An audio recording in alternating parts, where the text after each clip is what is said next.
The great hall of the Galactic Council buzzed with the sounds of 100 different species. Translators hummed softly as beings from across the galaxy spoke in their native tongues.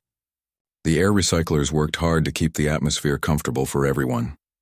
Some species needed more oxygen, others needed less. Some breathed methane, others nitrogen. But they all came together here to make decisions about the galaxy. Ambassador Zethkar of the Vorthon Empire stood at his speaking platform. His forearms moved nervously as he looked out at the other council members. His gray skin had dark spots that showed he was worried. The Vorthons were known for being careful and thinking things through. They did not speak unless they had something important to say. Fellow council members, Zethkar began, his voice carrying across the hall through the translation system. We must talk about the newest species to join our galaxy. The humans from the planet they call Earth. A few council members made sounds of interest. Others seemed bored. The Krillian representative, a large creature with sharp teeth, laughed loudly. The weak little apes? What could they possibly do that we need to worry about? Zethkar's spots grew darker. That is exactly what I am here to warn you about. We have been watching the humans for some time. We have studied their history. We have looked at their behavior patterns. And I must tell you all something very important. Do not attack the humans. Do not hurt their civilians. Do not raid their colonies. The hall grew quieter. Some species leaned forward to hear better. Others looked confused. Why would anyone need to worry about humans? They had just learned to travel between stars. They were new to space. They only had a few small colonies. I have here data from human information networks, Zethkar continued. He pressed a button and images appeared in the air above the council floor. These show their history of warfare. But not just any warfare. Look at how they respond to attacks on their civilians. The images showed human wars from their planet Earth. There were pictures of great battles and destroyed cities. But Zethkar focused on specific events. He showed how humans reacted when their people were attacked without warning. He showed how they hunted down enemies for years and years. Look at this pattern, Zethkar said, pointing to the data. When humans fight over land or resources, they can make peace deals. They can negotiate. They can stop fighting and become friends again. But when someone attacks their civilians, when someone hurts their children or destroys their homes, something different happens. He showed more data, numbers and charts that most species found boring. But the numbers told a story that made Zethkar's skin spots grow even darker. They do not forgive these attacks. Ever. They will chase the attackers across their whole planet. They will fight for generations. They will teach their children to remember the names of those who hurt them. They will never ever stop until every single enemy is dead or completely defeated. Counselor Vrex of the Hegemony stood up. The Hegemony was one of the most powerful groups in the galaxy. They controlled many star systems and had strong military forces. Vrex looked like a cross between a lizard and a bird with bright blue feathers and sharp claws. This is ridiculous, Vrex said with a laugh. You want us to be afraid of a species that just learned to fly between stars? We have been in space for thousands of years. We have weapons they cannot even imagine. We have ships that could destroy their entire planet. Many council members made sounds of agreement. The humans were so new to space travel. Their ships were slow and simple. Their weapons were basic. What threat could they possibly be? Zethkar's forearms moved in a gesture that meant frustration in Vorthon culture. You are not listening to what I am telling you. This is not about military power. This is about behavior. This is about what happens when you make humans angry in a specific way. He changed the images to show more human history. Look at this. When the humans fought each other for territory, the wars ended. When they fought for resources, they made deals. When they fought for political control, they found compromises. But look at what happened when some humans attacked others who were not fighting. When they hurt families and children. The new images showed a different kind of war. These were not the usual territorial battles between human nations. These were hunts. Long, patient, deadly hunts that lasted for years. This is not normal galactic behavior, Zethkar explained. Most species fight until one side wins or until both sides get tired. Then they make peace and move on. But humans have something they call justice. When they believe a great wrong has been done, especially to innocent people, they do not just want to win. They want to completely destroy those who did the wrong. He showed data about how humans tracked down war criminals, even decades after wars ended, how they spent enormous amounts of time and resources to find people who had committed what they called crimes against humanity. how they never gave up. Never stopped looking, never forgave. This is their pattern, Zethkar said. If you fight them for territory, they will fight back, but they can be reasonable. If you attack their military, they will defend themselves, but they can make peace.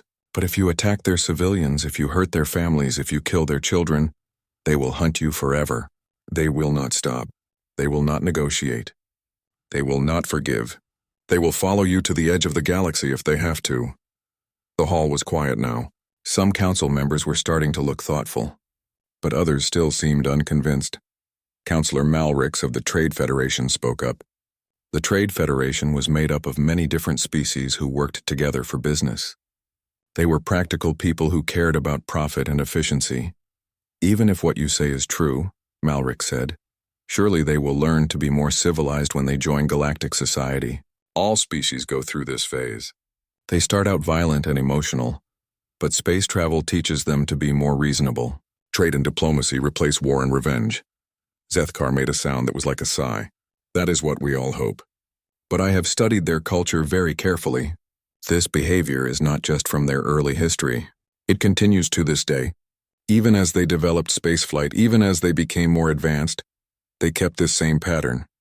They have something they call war crimes trials, where they hunt down people who hurt civilians, even 50 or 60 years later.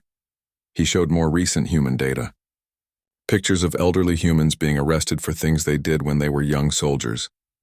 Pictures of humans spending years and years tracking down people who had committed crimes against innocent people decades earlier. They have a saying, Zethkar continued. They say justice delayed is justice denied. But they also say justice will be served no matter how long it takes. This is not normal. Most species forget old injuries. They move on. They focus on the present and future. But humans remember everything, and they will never stop trying to get what they call justice for attacks on innocent people. The Krillian representative stood up again. He was getting annoyed with all this talk about weak humans. So what are you suggesting? That we treat these primitive apes like they are dangerous? That we give them special protection? This is foolish. If they cause trouble, we will deal with them like we deal with all troublesome species. The temperature in the hall seemed to drop. Zethkar's skin spots turned almost black, which meant he was very worried or very angry. That is exactly the kind of thinking that will cause problems, Zethkar said.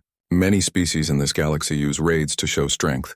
You attack a few colonies, take some resources, maybe capture some people for slaves. The attacked species either fights back until one side wins or they agree to pay tribute to avoid more attacks. This is normal galactic behavior. He looked directly at the Krillian representative. But humans do not follow this pattern. If you raid their colonies, if you hurt their civilians, they will not just fight back until you win or they win. They will fight until every single one of you is dead. They will hunt down every ship, every base, every colony you have. They will follow your survivors to the edge of the galaxy. They will teach their children your name and tell them to continue the hunt if necessary. The Krillian laughed again, but it sounded forced. You are being dramatic. No species behaves like that. It would be inefficient. It would be wasteful. That is exactly my point, Zethkar said. Humans do not care about efficiency when it comes to what they call justice. They will spend more resources hunting you down than you took from them. They will fight longer than makes economic sense. They will continue even when it hurts them to do so. Because for humans, some things are more important than practical concerns. Other council members started to speak up. Some agreed with Zethkar and thought they should be careful with humans. Others thought he was worrying too much. The debate went on for hours. In the end, the council voted. Most members thought Zethkar was being too cautious. They decided to treat humans like any other new species. No special warnings, no special protocols, just the standard first contact procedures that they used for everyone. As the session ended and the council members left the hall, Zethkar stood alone at his platform. He looked at the data one more time. All the evidence of human behavior. All the patterns that showed what happened when someone hurt innocent humans. 3 months passed after the council meeting. The warning from Ambassador Zethkar was mostly forgotten. Life in the galaxy continued as normal. Trade ships moved between systems. Diplomats made deals. Military forces patrolled their territories. And the humans continued to build their small colonies on distant worlds. New Geneva was one of these colonies. It sat on a planet with good soil and clean water. The humans who lived there were mostly farmers. They grew food to send back to Earth and to other human colonies.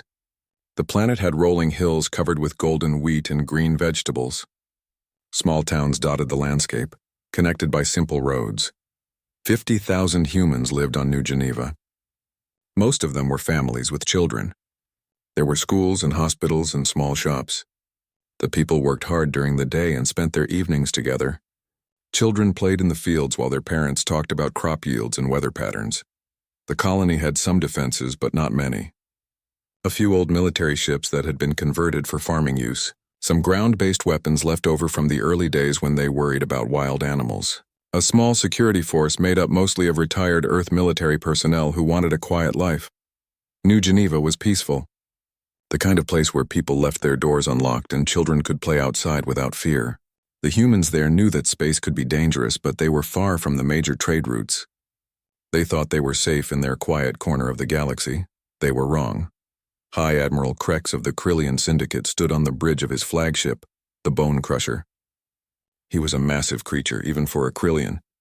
His thick armor plates were covered with scars from old battles. His teeth were filed to sharp points, and his claws were reinforced with metal tips. Around him, the bridge crew prepared for the operation. Weapon systems were checked and rechecked. Ship positions were confirmed. The target data was reviewed one final time. The human colony shows minimal defenses, reported his tactical officer. 3 converted civilian ships in orbit. Estimated 30 fighters. Ground weapons are mostly agricultural equipment that has been modified. Krex made a sound that was like a laugh mixed with a growl. Pathetic. These humans think they can just settle wherever they want without paying proper tribute to their betters. The Krillian Syndicate was known throughout this part of the galaxy. They were raiders and pirates who demanded tribute from weaker species. Most civilizations paid them to avoid trouble. It was easier to give them resources than to fight them. The Krillians had a simple system. They would attack a few colonies or ships belonging to a new species. Nothing too serious, just enough to show their strength. Then they would demand regular payments. Most species agreed quickly. It was cheaper than war, and the Krillians usually kept their word once tribute was paid. This will be a simple demonstration, Krex told his crew. We hit the colony hard and fast. Take what we can carry. Capture some humans for the slave markets. Then we broadcast the attack to the rest of their species. They will see what happens to those who do not pay tribute to the Syndicate. His ships moved into position. 12 heavy cruisers and 30 smaller attack ships. More than enough to deal with a farming colony. The Krillians had done this hundreds of times with dozens of different species. The attack began at dawn on New Geneva. The human colonists were just starting their daily work when the Krillian ships appeared in the sky. Warning sirens began to sound, but many people did not know what they meant. It had been years since they had practiced emergency drills. The 3 human ships in orbit tried to fight back. They were armed with mining lasers and some old defensive weapons. They managed to damage 2 Krillian ships before they were destroyed. Their crews died trying to buy time for the people on the ground. On the planet's surface, the human security forces tried to organize a defense. They had planned for possible attacks, but their equipment was old and they were badly outnumbered. Still, they fought. They knew that every minute they held out gave more civilians time to escape or hide, but escape was almost impossible. The Krillian ships surrounded the planet. Their fighters swept across the countryside, hunting for humans who tried to run. Their ground forces landed in the main population centers. The Krillians expected quick surrender. That was how these operations usually went. A show of force, some damage to important buildings, and then the local leaders would agree to whatever terms were demanded. But the humans did not surrender. Instead, farmers picked up hunting rifles and fought back. Shop owners used whatever weapons they could find. Even children threw rocks at Krillian soldiers. The resistance was hopeless, but it was fierce. This confused and angered the Krillians. They were used to species that acted rationally. When faced with overwhelming force, most civilizations chose survival over pointless resistance. But these humans kept fighting even when they had no chance of winning. Why won't they give up? Demanded Commander Vrak, who was leading the ground assault on the main town. His forces had taken most of the important buildings, but humans kept shooting at them from houses and shops. Maybe they don't understand how outmatched they are, suggested his lieutenant. Should we send a surrender demand? They tried. Using translation equipment, They broadcast a message to the surviving humans. Stop fighting and they would be treated as prisoners. Continue fighting and everyone would be killed. The humans' response was to increase their attacks. What the Krillians did not understand was that the human colonists had been talking to each other throughout the battle. They used communication systems that the Krillians had not bothered to jam. Every human on the planet knew what was happening in every town and city. They knew that the Krillians were not just taking military targets. They were attacking hospitals and schools. They were capturing civilian families. They were loading human children onto their ships.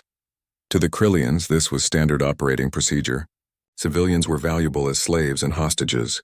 Taking them was an effective way to force cooperation from the remaining population. To the humans, this was unforgivable. The fighting became more desperate and more brutal. Humans who had lived peaceful lives as farmers and shopkeepers died fighting trained Krillian soldiers. But they kept fighting anyway. High Admiral Krex grew frustrated as the operation dragged on. This should have been finished in a few hours. Instead, his forces were spending days fighting house to house against people who refused to surrender. Kill them all, he finally ordered. If they won't surrender, we'll make an example of them. When other human colonies see what happens to those who resist, they will be more reasonable. The slaughter began in earnest.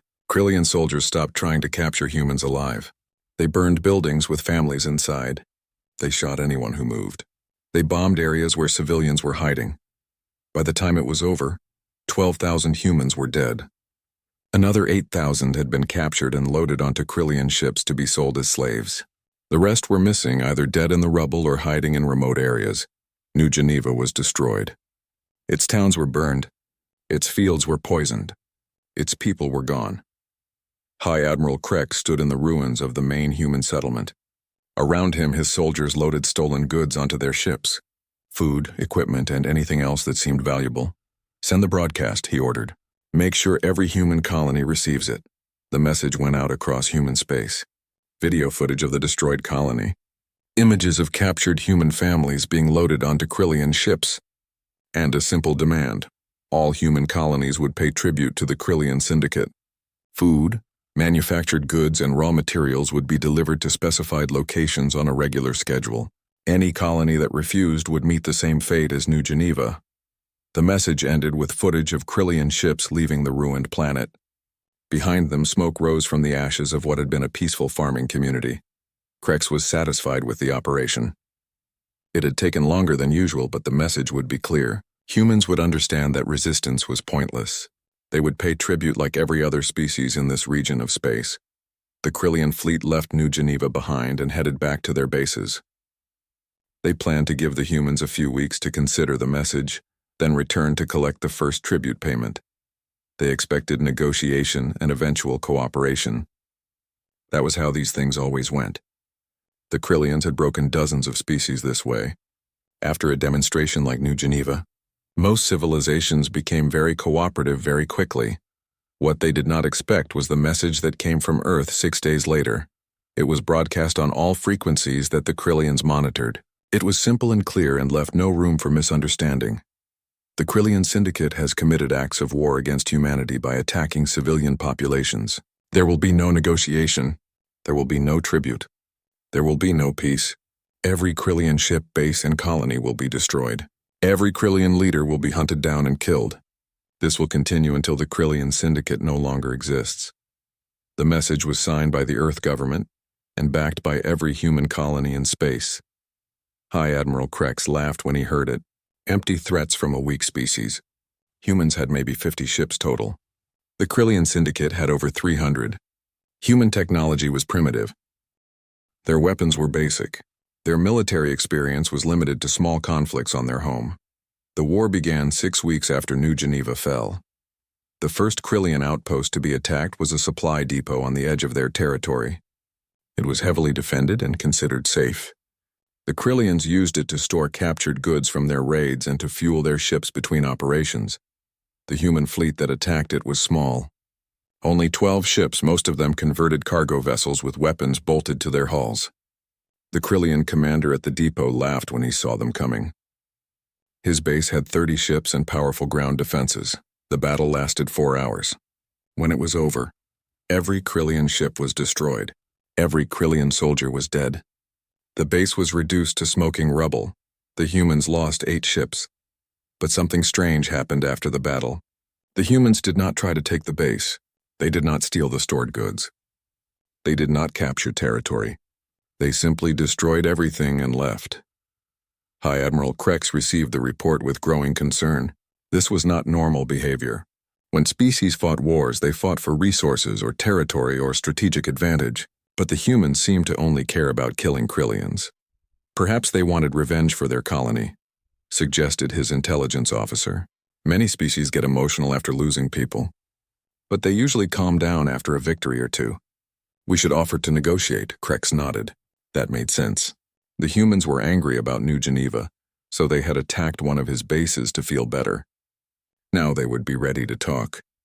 Most species were reasonable once they got their anger out of their systems. He sent a message to Earth. The Krillian Syndicate was willing to discuss terms. Perhaps they had been too harsh with New Geneva. Surely they could work out an arrangement that would satisfy both sides. The human response came back within hours. No negotiation, no terms, no arrangement. You killed our children. We will kill all of you. And then the real war began. Human fleets appeared throughout Krillian space, not just at military targets but everywhere. They attacked trade convoys. They hunted down individual ships. They followed Krillian vessels to their secret bases and destroyed them. The scale of the human mobilization shocked the entire galaxy. Intelligence reports suggested that Earth had converted its entire economy to war production. Civilian factories were making weapons. Passenger ships were being turned into warships. Every human in space was involved in the war effort. But it was not just the scale that was unusual. It was the way the humans fought. Most galactic wars followed predictable patterns. Species would fight over territory, with each side trying to capture strategic locations, or they would fight over resources, attacking each other's supply lines and production facilities. Sometimes they fought for political control, trying to force the other side to accept new leadership or new treaties. But the humans did not seem to want territory. They did not try to capture Krillian bases, they destroyed them. They did not steal Krillian resources, they blew up the ships carrying them. They did not try to force political changes, they just killed every Krillian they found.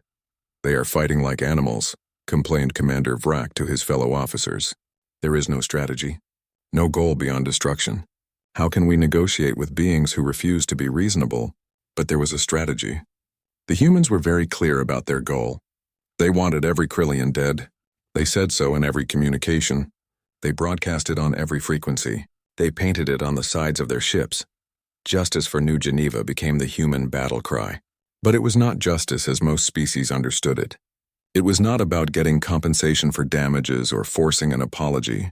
It was about complete extermination of everyone who had been involved in the attack. The Krillians tried to fight back using their normal tactics. They raided human colonies, hoping to force the humans to defend their territory instead of attacking Krillian space. But the humans had moved most of their civilians to heavily defended worlds. The colonies that remained were protected by massive defensive systems, and when the Krillians did manage to attack a human settlement, it only made the humans fight harder. The raid on the human mining colony of New Perth was meant to show the humans that the Krillian Syndicate could still strike back. A force of 40 Krillian ships attacked the colony and destroyed its orbital facilities. They killed 3,000 human miners and took another 1,000 as prisoners. The human response was swift and terrible. Within a week, every Krillian base within 100 light-years of New Perth was under attack. The humans seemed to have an unlimited supply of ships and an endless willingness to sacrifice them to kill Krillians. "Where are they getting all these ships?" demanded High Admiral Krex. His intelligence report said that the humans had started the war with maybe 50 military vessels, but they seemed to have hundreds now. The answer came from captured human prisoners. Every civilian ship in human space had been converted for war. Cargo haulers carried missiles. Passenger liners had been turned into troop transports. Even small private spacecraft had been armed and sent into battle. "They are using their entire civilian fleet as warships," reported the Krillian intelligence officer. "Their entire population is involved in the war effort. They have no separation between military and civilian resources. This was almost unheard of in galactic warfare. Most species kept their civilian populations out of military conflicts. It was inefficient to risk civilian resources in combat. It disrupted trade and economic activity, and it made negotiating peace much more difficult. But the humans did not seem to care about efficiency or economics or peace negotiations. They seemed to care only about killing Krillians. Reports began to come in from across the galaxy. Human ships were appearing in sectors that had never seen human activity before. They were hunting down individual Krillian vessels that were far from any human territory. They were following Krillian trade routes and attacking anything that flew the Syndicate flag. The hegemony, one of the major galactic powers, sent a diplomatic protest to Earth. Human ships were disrupting trade in sectors under hegemony protection. Several neutral vessels had been damaged in the crossfire between human and Krillian forces. The human response was polite, but firm. They had no quarrel with the hegemony or any other species, but they would continue to hunt Krillians wherever they found them. Other species were advised to avoid any contact with Krillian vessels until the war was over. "When will the war be over?" asked the hegemony ambassador. "When every Krillian is dead," came the reply. This statement caused alarm throughout the Galactic Council.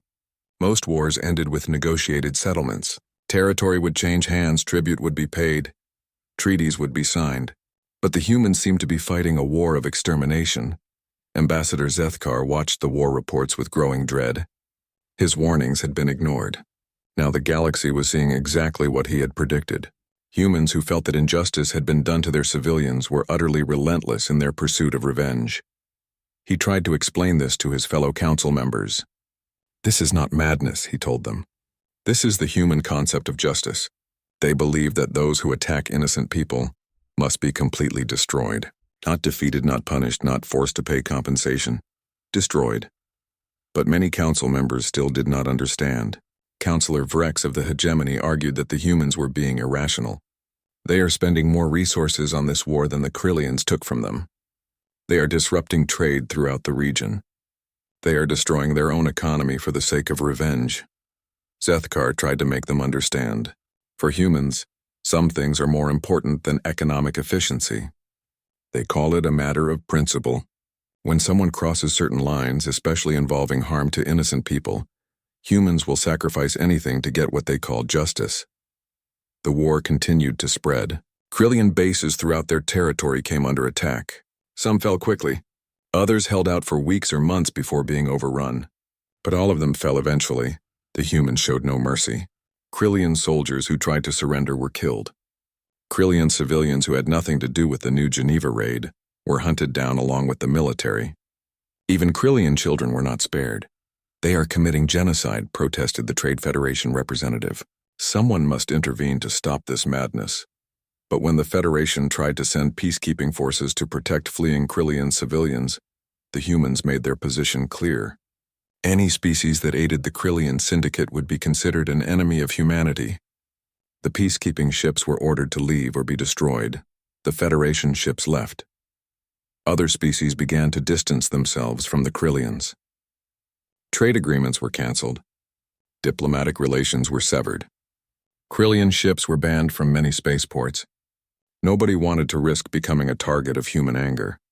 High Admiral Krex found himself increasingly isolated. His allies were abandoning him. His bases were falling one by one. His ships were being hunted across the galaxy. He tried one last desperate gambit. He sent a message to Earth offering to return all captured humans from New Geneva and other raids. He would pay compensation for the damage. He would even submit to trial for war crimes. The human response was the same as always. No negotiation, no mercy. 2 years had passed since New Geneva burned. The Krillian Syndicate, once a major power in the galaxy, now existed only as scattered refugee fleets hiding in the empty spaces between star systems. Their great fortress worlds had fallen. Their trade networks had been destroyed. Their military had been hunted down and eliminated. High Admiral Krex was dead. He had made his last stand at the Battle of Krill Prime, the Syndicate's capital world. Human forces had surrounded the planet and demanded surrender. When the Krillians refused, the humans bombarded the world from orbit until nothing moved on its surface. Krex had died fighting on the steps of his own palace, still believing that somehow his people could find a way to survive. He was wrong. Commander Vrak now led what remained of the Krillian Syndicate. Fewer than 10,000 Krillians were still alive, scattered across a dozen hidden bases and refugee ships. They had no homeworlds, no safe harbors, no allies willing to help them, but the humans kept hunting. Vrak stood on the bridge of the salvaged cruiser, Last Hope, one of only 6 Krillian ships still functioning. Around him, his officers tracked human fleet movements across the galaxy. The displays showed red markers everywhere. Human ships, human bases, human patrol routes. The galaxy had become a web of human military presence, all focused on one goal. They found the Tarnax hideout, reported his tactical officer. 3 human destroyers attacked this morning. No survivors. Vrak's claws scraped against the metal railing. Another 50 Krillians dead. The Tarnax group had been hiding in an abandoned mining station for 8 months. They had been careful, making no transmissions, leaving no trace. But somehow the humans had found them anyway. How? Vrak demanded. How do they keep finding us? His intelligence officer, a scarred veteran named Grix, pulled up data on his console. We have been analyzing human search patterns. They are not random. They are systematic. They divide space into grids and search each section completely before moving on. The display showed the human search methodology. It was methodical and patient and terrifying in its completeness. The humans were not just looking for Krillian military targets. They were hunting every Krillian in the galaxy. They check every asteroid, Grix continued. Every abandoned station. Every derelict ship. Every place where someone could hide. And they do not give up. Ever. They will search the same area multiple times if they think we might have moved back. Vrak studied the patterns. It would take the humans decades to search the entire galaxy this thoroughly, but they showed no signs of stopping or slowing down. If anything, they were becoming more efficient at finding hidden Krillians. What about the other species? Vrak asked. Surely someone will help us. The Trade Federation, the hegemony, even some of the minor powers. They cannot want humans to have this much military strength in the galaxy. Grix made a sound that might have been laughter if Krillians still had reason to laugh. The other species are terrified of us. Not because we are dangerous, but because helping us might make them targets of human anger. He brought up diplomatic communications that their spies had intercepted. The galaxy was full of nervous discussions about the human war machine. Every major power was carefully avoiding any action that might be seen as supporting the Krillians. The hegemony issued a directive to all their ships, Grix reported. Any vessel that encounters fleeing Krillians is to report their location to human authorities immediately. The Trade Federation has banned all trade with anyone suspected of helping Krillian refugees. Even the neutral worlds are turning us away. This was perhaps the most frightening aspect of the human campaign. They had made it clear that any species helping the Krillians would be considered enemies. No one was willing to risk that. The Vorthan Empire had tried to offer humanitarian aid to Krillian civilians. Ambassador Zethkar had argued that non-combatants should be spared, especially children and elderly, who had nothing to do with the New Geneva raid. The human response had been swift and clear. There were no innocent Krillians. Everyone who belonged to the Syndicate shared responsibility for the attack on human civilians. Anyone who aided them would be treated as accomplices. The Vorthon ships had turned back. Show me the casualty reports, Vrak ordered. The numbers appeared on the main screen. They made for grim reading. Of the original 3 million Krillians in the Syndicate, fewer than 10,000 remained alive. The humans had achieved a kill rate of over 99%. Most species would have stopped by now, observed his communications officer. They have eliminated our military threat. They have destroyed our infrastructure. They have made it impossible for us to threaten anyone ever again. Why do they continue? Vrak had been wondering the same thing. The humans had won their war completely. The Krillian Syndicate was no longer capable of raiding anyone. They could not threaten human colonies. They could barely keep themselves fed and supplied, but the humans were not satisfied with victory. They wanted extermination. It is about what they call justice, Vrak said finally. I have been studying their culture and their history. When they believe a great wrong has been done, especially to innocent people, they do not just want to win, they want to completely destroy those who did the wrong. He had learned about human concepts like war crimes trials and genocide conventions. The humans had rules about how wars should be fought and what happened to those who broke those rules. The Krillian attack on New Geneva had violated many of these rules. They see us as criminals who must be punished, Vrak continued. Not just the leaders, not just the military, but everyone who was part of the organization that killed their civilians. His officers absorbed this information with growing despair. There would be no negotiation, no mercy, no possibility of survival as long as they remained Krillians. What if we surrendered individually? Suggested his medical officer. Not as the syndicate, but as individual Krillians seeking asylum. Other species have accepted refugees before. Grix shook his head. We tried that. Remember the group that sought asylum on Centaur Station? The humans tracked them down within a month. They presented evidence to the station authorities that these Krillians had participated in raids on civilian targets. The station handed them over immediately. The humans had been very thorough in documenting Krillian crimes. They seemed to have detailed records of every raid, every attack, every operation the syndicate had conducted over the past 20 years. They could prove that almost every adult Krillian had been involved in attacks on civilian populations at some point. The younger ones, Vrak said desperately, the children who were too young to participate in raids. Surely the humans would spare them. But even this hope proved false. Reports came in of human forces attacking Krillian refugee ships that contained only families with young children. The humans made no distinction based on age. If you were Krillian, you were a target. A new report appeared on Vrak's console. Another hidden base had been found. The humans had tracked down a group of Krillian scientists who had been hiding in a research station at the edge of unexplored space. These scientists had never participated in military operations. They had spent the war working on medical research to help wounded refugees. The humans had killed them all. They will never stop, Vrak said quietly. We could hide in the void between galaxies and they would still find us eventually. His words proved prophetic when the next intelligence report arrived. Human deep space exploration ships had been modified for long-range hunting missions. They were designed to operate for years in empty space, following the faintest traces of Krillian engine signatures across the galaxy. The humans were prepared to spend decades tracking down every last survivor. Vrak's communications officer suddenly looked up from his console. Sir, we are receiving a transmission. It's from Earth. The message was broadcast on all frequencies, ensuring that every surviving Krillian would hear it. The voice was calm and professional, like someone reading a routine announcement. This is Admiral Chen of the Earth Defense Force. We know that approximately 10,000 Krillians remain alive in various hiding places throughout the galaxy. We have the locations of most of your groups. We will find the rest soon. Vrak felt his blood freeze. 10,000. The humans knew exactly how many Krillians were left. They had been counting. You have one opportunity to end this quickly, the voice continued. If you surrender yourselves at designated collection points, you will be executed efficiently. If you continue to hide, we will hunt you down one by one. The end result will be the same, but surrender will spare you months or years of fear and desperation.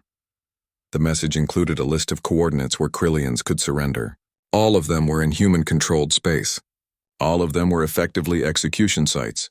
The choice is yours, Admiral Chen concluded. But understand that this will end only when every Krillian is dead. We will search every star system, every planet, every asteroid in the galaxy if necessary. We will continue for however long it takes. Justice for New Geneva will be complete. The transmission ended, leaving Vrak's bridge in silence. His officers looked at him expectantly. Some seemed ready to give up. The constant fear, the endless running, the knowledge that they would all die eventually anyway. It was wearing them down, but Vrak was not ready to surrender. Not yet. We keep running, he decided. Maybe the humans will get tired of the hunt. Maybe other galactic powers will intervene. 3 years, 2 months and 16 days after the New Geneva massacre. The last Krillian died. His name was Crix, and he was a mechanic who had spent the last year hiding in the abandoned mining facility on asteroid XK-739. He was 24 years old and had never participated in a raid on civilian populations. He had been working on cargo haulers when the war began and had spent the entire conflict running and hiding. The human strike team that found him was led by Commander Sarah Torres. She had lost her younger brother in the New Geneva attack. He had been 7 years old and wanted to be a farmer like their parents. Target acquired, Torres reported into her communicator as her team surrounded the maintenance bay where Crix was hiding. Last known Krillian survivor located and confirmed. There was no dramatic final battle. Crix had no weapons and no allies. He was alone, malnourished and exhausted from years of constant fear. When the humans found him, he simply sat down and waited for the end. "Please," he said in broken Standard Galactic. "I never hurt humans. I fix machines. I not soldier." Commander Torres looked at him through her helmet visor. For a moment something might have passed across her face, but then she remembered her brother's funeral and the thousands of other human families who had lost children to Krillian raids. "You were part of the organization that killed our children," she said. "That makes you responsible." The execution was quick and professional. Crix died without fanfare in a grimy maintenance bay on a forgotten asteroid. His death was recorded and transmitted to Earth Defense Command. 30 minutes later, Admiral Chen made an announcement that was broadcast throughout human space and transmitted to every major galactic power. "The justice operation for New Geneva has been completed. All members of the Krillian Syndicate have been eliminated. Effective immediately, the state of war between humanity and the Krillian Syndicate is concluded." The message was formal and matter-of-fact, as if Chen was announcing the completion of a routine administrative task rather than the extinction of an entire species. But for the humans, it was exactly that. A task that needed to be completed, justice that needed to be served, a debt that needed to be paid. On Earth, there were no great celebrations, no parades or victory festivals. The war had never been about conquest or glory. It had been about making sure that those who killed human children faced appropriate consequences. Now that the consequences had been delivered, humanity simply returned to normal activities. The massive military buildup was scaled back. Warships were converted back to civilian use. Soldiers went home to their families. It was as if the 3-year campaign of systematic extermination had been just another job that needed doing. The galaxy watched this transition with a mixture of awe and terror. The humans had mobilized their entire civilization for war, hunted an enemy species to extinction across hundreds of star systems, and then calmly returned to peaceful activities as if nothing unusual had happened. Ambassador Zethkar stood before the Galactic Council once again. The Great Hall was quieter than usual. Many species that had once been confident and aggressive were now subdued and thoughtful. "The human war against the Krillian Syndicate is over," Zethkar reported to the assembled delegates. "All Krillian survivors have been eliminated. Human forces are returning to defensive positions around their own territory." Councillor Vrex of the Hegemony shifted uncomfortably in his seat. The Hegemony had discovered, to their horror, that one of their patrol squadrons had destroyed a human exploration ship 15 years ago. The incident had been reported as the elimination of suspected pirates at the time. Now they realized they had killed innocent human civilians. "What are the humans' intentions going forward?" Vrex asked carefully. "Do they plan to maintain their current military buildup?" Zethkar consulted his reports. "Human military forces are being reduced to pre-war levels. They appear to have no interest in territorial expansion or continuing military operations. They are returning to normal diplomatic and trade relations with all species." This was perhaps the most unsettling aspect of the human behavior. They had demonstrated the ability to mobilize overwhelming military force and use it with ruthless efficiency. But now they were acting as if nothing had happened. "How can they just go back to normal?" demanded the representative from the Trade Federation. "They have committed genocide. They have exterminated an entire species. How can they behave as if this was acceptable?" Zethkar had been studying human culture and psychology throughout the war. He had a better understanding than most of how humans thought about justice and morality. To humans, this was not genocide, he explained. Genocide is the systematic killing of innocent people based on their race or ethnicity. The humans do not see the Krillians as innocent. They see them as criminals who participated in an organization that committed what humans call crimes against humanity. The distinction was important to humans, even if other species found it difficult to understand. The humans had not killed Krillians because they hated their species. They had killed them because the Krillian Syndicate had attacked human civilians. But surely they understand that not every Krillian was personally responsible for the New Geneva attack, protested another council member. Zethkar nodded. The humans understand this, but they have a concept called collective responsibility. When an organization commits certain types of crimes, especially crimes against innocent civilians, all members of that organization share responsibility for the crimes. He brought up examples from human history, how they had tracked down war criminals decades after conflicts ended, how they had held entire organizations responsible for atrocities, not just individual leaders. This is not unusual behavior for humans, Zethkar continued. It is consistent with their historical patterns of response to attacks on their civilian populations. What made it unusual was the scale and the technology available to them. The Council absorbed this information with growing unease. The humans had proven that they were capable of systematically hunting down and exterminating an entire species when they felt it was justified. And their definition of justification was very different from what most galactic civilizations considered normal. What are the implications for the rest of us? Asked Councillor Malrix of the Trade Federation. Zethkar had prepared for this question. It was the reason he had requested this emergency council session. The humans have made their position very clear throughout this conflict, he said. They have no interest in territorial expansion or galactic domination. They do not want to control other species or impose their values on alien civilizations. They simply want to be left alone to develop their colonies in peace. He paused to let this sink in before continuing. But they have also made it clear that attacks on human civilians will result in complete retaliation, not proportional response, not limited punishment, complete extermination of those responsible. The hall was silent as council members contemplated this reality. The humans were perhaps the most dangerous species the galaxy had ever encountered, not because they were naturally aggressive or expansionist, but because they had such an extreme response to specific types of provocation. I am implementing new protocols for all council members, Zethkar announced. All military and civilian vessels must be briefed on human interaction procedures. Under no circumstances are any council species to attack human civilian populations or colonies. This is now classified as a galactic-level threat to species survival. The protocols he outlined were comprehensive. Human colonies were to be treated as absolutely off-limits for raids or attacks. Human civilian ships were to be given safe passage through all territories. Any conflicts with humans were to be limited strictly to military targets and were to be resolved through diplomatic channels as quickly as possible. What if conflicts arise naturally? Asked the hegemony representative. Border disputes, trade disagreements, resource conflicts. Handle them the same way you would handle disputes with any other major power, Zethkar replied. The humans are reasonable in normal diplomatic and military situations.